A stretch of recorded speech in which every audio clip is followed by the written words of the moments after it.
Om Swastiastu. Halo teman-teman, dimanapun kalian berada, perkenalkan saya Komang Kristina Dewi, NIM 1717051021. Jadi di sini saya akan menjelaskan pengantar dari penilaian risiko kecurangan. Baik, langsung saja kita ke materi, bahwa sebelumnya sudah ada fokus yang signifikan mengenai kecurangan, pengendalian internal, konsep manajemen risiko kecurangan, dan penilaian risiko. Nah, subjek-subjek ini tidak mendapatkan perhatian yang lebih. Nah, pada akhirnya, pada tahun 2002, SOX ini membawakan perhatian yang lebih besar terhadap subjek-subjek tersebut. Nah, sehingga SOX ini memasukkan prinsip-prinsip yang terkait ke dalam Undang-Undang Federal. Nah, lalu Securities and Exchange Commission dan Public Companies Accounting Oversight Board ini mengeluarkan panduan mengenai topik ini. Nah, lalu Committee on Sponsoring Organization melakukan upaya signifikan dalam bidang penilaian risiko. Nah, sehingga mendapatkan hasil model penilaian risiko perusahaan. Nah, penilaian risiko kecurangan yang efektif tergantung pada pengetahuan tentang konsep kecurangan seperti segitiga kecurangan, red flag, skema kecurangan, dan sistem informasi akuntansi. Nah, sedangkan jangka penilaian risiko mungkin menyiratkan periodik, titik waktu latihan, manajemen risiko membutuhkan proses yang sedang berlangsung terus-menerus. Nah, pada bab ini kita akan membahas konsep dan alat penilaian risiko. Baik, kita akan ke materi selanjutnya, yaitu literatur, teknis, dan penilaian risiko.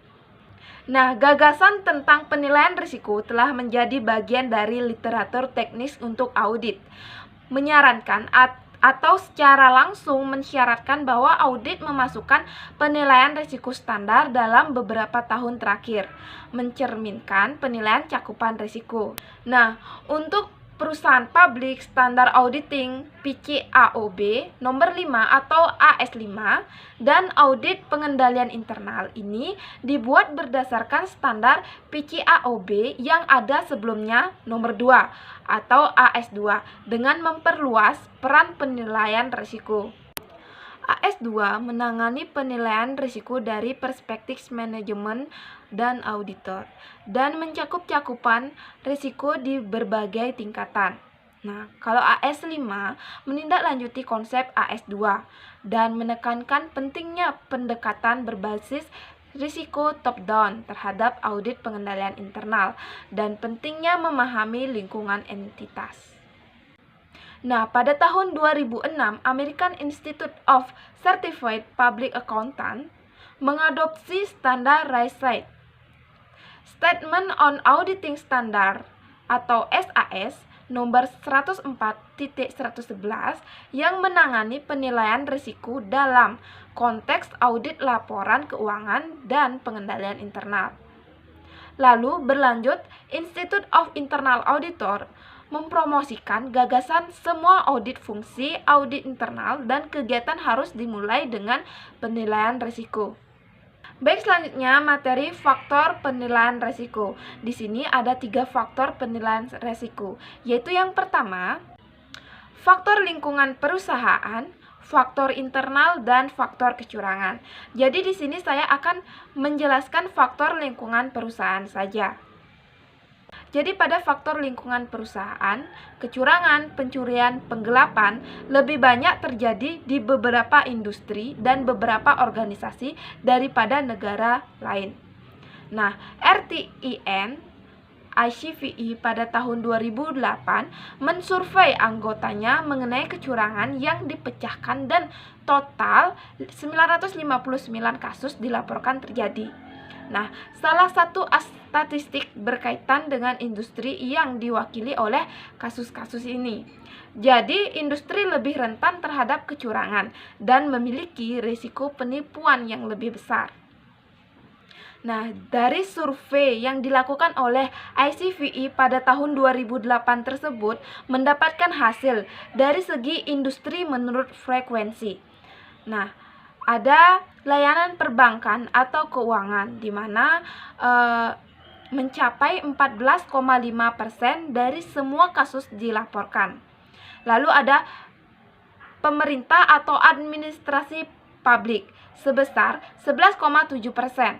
Ada perawatan kesehatan sebesar 8,4%, ada manufaktur sebesar 7,2%, dan retail sebesar 7,7%.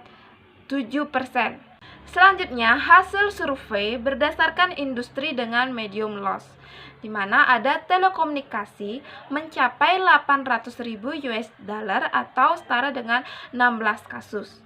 Lalu ada pertanian, kehutanan, perikanan, dan perburuan mencapai 450.000 US dollar atau 13 kasus. Lalu ada manufaktur sebesar 441.000 US dollar atau sama artinya 65 kasus.